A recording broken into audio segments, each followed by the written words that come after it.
প্ৰথম কথাটো মোক ক'বলগীয়া যে হাতীয়ে ঘৰ ভাঙিলেও এই দুখীয়া লোকক সহায় কৰা মৰিয়নি সমষ্টিৰ প্ৰত্যেক বিয়া সকাম তুলনি বিয়া বা বেমাৰ মানুহৰ বিভিন্ন সময়ত খুবা খুবনিকে লৈ পঞ্চামৃতকে লৈ সুদি সকামকে লৈ প্ৰত্যেক গৃহত ক'ৰবাত যদি সৰু গৰু পোৱালি জগিছে তেতিয়া হয়তো আমাক তেতিয়াও মাতিছিল হয়তো সেই ৰূপজ্যোতি কুৰ্মী আজি জিকিল ৰূপজ্যোতি কুৰ্মী জিকিল ইয়াৰ লগতে অসমৰ মাননীয় মুখ্যমন্ত্ৰী ডক্টৰ হিমন্ত বিশ্ব শৰ্মা ডাঙৰীয়া আৰু প্ৰত্যেকজন সাংসদ মন্ত্ৰীসকলৰ মৰিয়নি সমষ্টিলৈ আহি পেলাই মৰিয়নি সমষ্টিৰ ৰাইজৰ প্ৰতি আহ্বান জনোৱা সেই আহ্বানৰ প্ৰতি মৰিয়নি সমষ্টিৰ ৰাইজে যি সঁহাৰি জনালে তাৰ আজি জয় হ'ল ইয়াৰ লগতে আজি মাননীয় দেশৰ প্ৰধানমন্ত্ৰী নৰেন্দ্ৰ মোদী ডাঙৰীয়াৰ আৰু ইয়াৰ লগতে অসমৰ মুখ্যমন্ত্ৰী ডক্টৰ হিমন্ত বিশ্ব শৰ্মা ডাঙৰীয়াৰ ভাৰতীয় জনতা পাৰ্টীৰ আৰু লগতে অসম গণ পৰিষদৰ মিত্ৰজোঁটৰ যি চৰকাৰে কেন্দ্ৰ বা ৰাজ্যই আজি ভাৰতৰ লগতে অসমৰ লগতে আমাৰ মৰিয়নি সমষ্টিৰ ৰাইজক আজি বিভিন্ন প্ৰকাৰে আঁচনিৰে হওক বিভিন্ন নতুন ব্যতিক্ৰমী ভাৱে উপহাৰ যি প্ৰদান কৰি আহিছিলে অতদিনে তাক সন্মান জনাই হওক আজি মৰিয়নি সমষ্টিৰ ৰাইজে আজি ভাৰতীয় জনতা পাৰ্টীৰ অৰ্থাৎ পদুম চিহ্নত আজি ৰাইজে জনাদেশ দিছিল আৰু ইয়াৰে জয় হৈছে আজি আপুনি পঞ্চমবাৰৰ কাৰণে বিধায়ক হ'ল পূৰ্বে 4বাৰ আপুনি কিন্তু দীঘলীয়া পৰিক্ৰমা থাকিও ইমান ব্যৱধান হোৱা নাছিলে মাত্ৰ 4 মাহৰ ভিতৰত আপুনি যোগদান কৰি 40,000 অধিক ভোটত ব্যৱধান এইটো কেনেকৈ সম্ভৱ হ'ল কেদিত কাৰ চাওক ইয়াত মই নিজকে গুণ গাব বিচৰা নাই অহংকাৰ অভিমানভাৱেৰে মই ভোটদানৰ দিনাখনো কৈছিলোঁ তাৰ আগতে কৈছিলোঁ অহংকাৰ অভিমানে মই কেতিয়াও কথা নকওঁ আজিও মই ক'ব বিচৰা নাই কিন্তু ক্ৰেডিট কাৰ্ড বুলি ক'লে ইমান বৃহৎ ব্যৱধানটো হয়তো ৰূপজ্যোতি কুৰ্মী বুলি পেলাই এটা সুকীয়াকৈ আছিল কংগ্ৰেছে দাবী কৰি আহিছিল মৰিয়নি সমষ্টিৰ কংগ্ৰেছৰ যোগ্য সেইটো মিছা প্ৰমাণিত হ'ল কাৰণ কংগ্ৰেছে ভোট নাপালে আৰু ইয়াত ৰূপজ্যোতি কুৰ্মীৰ পক্ষত ৰাইজ আছিল বা এটা বৃহৎ অংশ সমৰ্থন আছিল সেয়া যুগ লগতে ভাৰতীয় জনতা পাৰ্টীৰ কাৰ্যকৰ্তাসকলৰ পৰিশ্ৰম ইয়াৰ লগতে ভাৰতীয় জনতা পাৰ্টীৰ সন্মানীয় নেতৃবৰ্গ আৰু বিশেষকৈ মাননীয় মুখ্যমন্ত্ৰী ডক্টৰ হিমন্ত বিশ্ব শৰ্মা ডাঙৰীয়াৰ যি আহ্বান এই আহ্বানৰ প্ৰতি সহায় জনাইছিল সেইকাৰণে ভাৰতীয় জনতা পাৰ্টীৰ ৰূপজ্যোতি কুৰ্মী যোগ হৈ পেলাই আজি এই বৃহৎ পৰিমাণৰ এই ব্যৱধানটো আজি আমি পাইছোঁ আৰু এইটো এটা ঠিক ৰাইজৰ মৰিয়নি সমষ্টিৰ ৰাইজৰ আশা বাঢ়িছে সপোন বাঢ়িছে ৰাইজৰ বেছি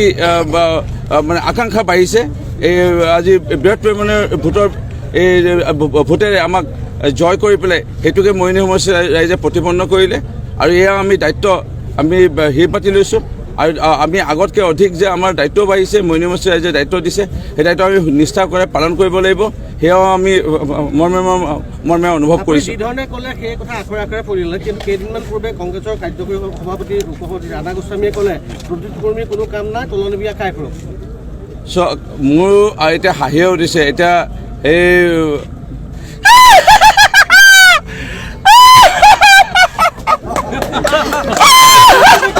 ৰাধা গোস্বামীৰ কথা আজি ৰাধা গোস্বামীৰ কথা আৰু কংগ্ৰেছৰ নেতৃবৰ্গৰ কথা আজি মৰিয়নি সমষ্টিৰ ৰাইজে নুশুনিলে মই এতিয়া ইমানে হাঁহি উঠিছে নহয় মই আৰু এবাৰ হাঁহি দিব মন গৈছে আজি কথা হ'ল নেকি অখিল গগৈ ইয়াত কৈছে যে কেইদিনমানৰ পিছত ৰূপজ্যোতি কুৰ্মীয়ে তুলনি বিয়া খাব নোৱাৰে অখিল গগৈ খতম অখিল গগৈ শেষ অখিল গগৈ ৰাজনীতি শেষ অখিল গগৈ কিবা কাৰণে ভাগ্য ভাল আছিল 21 চনৰ সাধাৰণ নিৰ্বাচনত বিভিন্ন দল সংগঠনে হাতজোৰ কৰি শিৱসাগৰবাসী ৰাইজক কোৱাৰ কাৰণে সেই দল সংগঠনৰ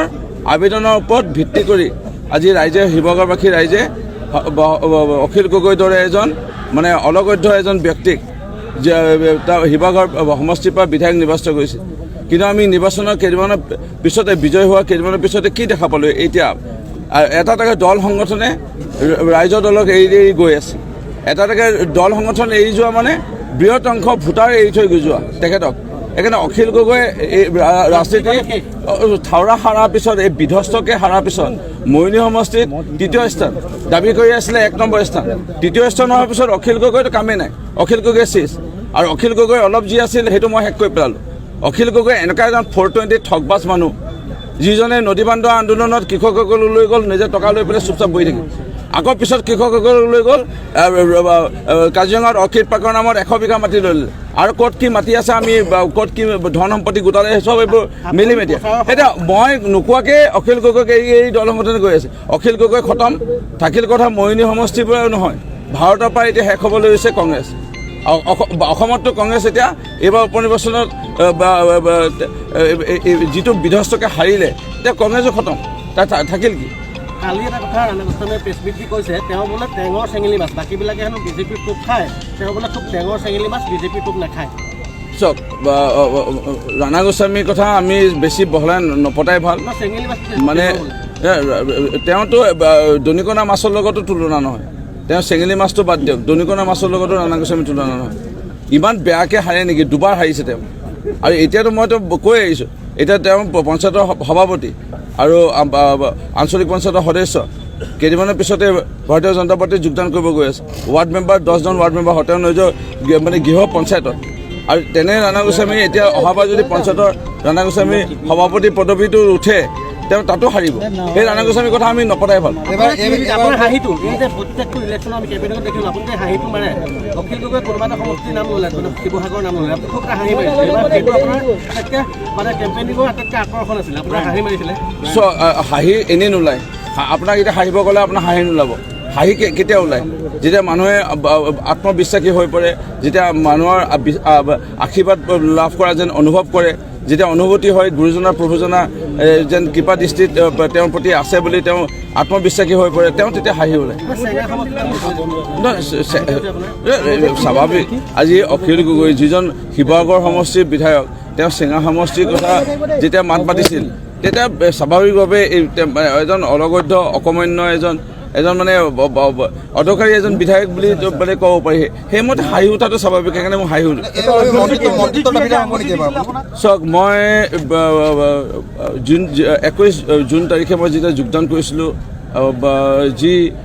ৰাজনীতি দলৰ লগত জড়িত হৈ আছিলোঁ জন্মৰ লগ্নৰ পৰাই সেই ৰাজনীতি দলটো ত্যাগ কৰাৰ লগে লগে কংগ্ৰেছ দল মই ভাৰতীয় জনতা পাৰ্টীত যোগদান কৰিছিলোঁ কেৱল মাননীয় মুখ্যমন্ত্ৰী ডক্টৰ হিমন্ত বিশ্ব শৰ্মা ডাঙৰীয়াৰ প্ৰতি অকল আকৃষ্ট নহয় দেশৰ প্ৰধানমন্ত্ৰী মাননীয় নৰেন্দ্ৰ মোদী ডাঙৰীয়াৰ প্ৰতিও আকৃষ্ট হৈ আৰু লগতে ভাৰতীয় জনতা পাৰ্টীৰ নীতি নিয়ম আৰু নিয়ম শৃংখলাৰ পৰা আদি কৰি যিটো ডিচিপ্লিনৰ ভিত্তিত চলি থকা আমি প্ৰত্যক্ষ কৰিছিলোঁ সেই কংগ্ৰেছ দলৰ কোনো আদৰ্শ বুলি একেবাৰে শেষ কৰি পেলাইছিল নেতৃবৰ্গই কেন্দ্ৰৰ পৰা নেতৃবৰ্গই ৰাজ্যৰ নেতৃবৰ্গই সেই সময়তে সিদ্ধান্ত লৈছিলোঁ যে ভাৰতীয় জনতা পাৰ্টীত যাম আৰু কিন্তু মোৰ প্ৰাৰ্থিত্ব পাম মন্ত্ৰিত্ব অধ্যক্ষ এইবোৰ পদবী মোৰ কথা ভবায়ো নাই আৰু মই অভিজ্ঞতা বহুত ল'ব যদিও মই 5 নম্বৰৰ কাৰণে বিজয়ী হৈছোঁ অভিজ্ঞতা বহুত ল'বলগা আছে মই জ্ঞান মানে আহৰণ কৰিব লগা বহু আছে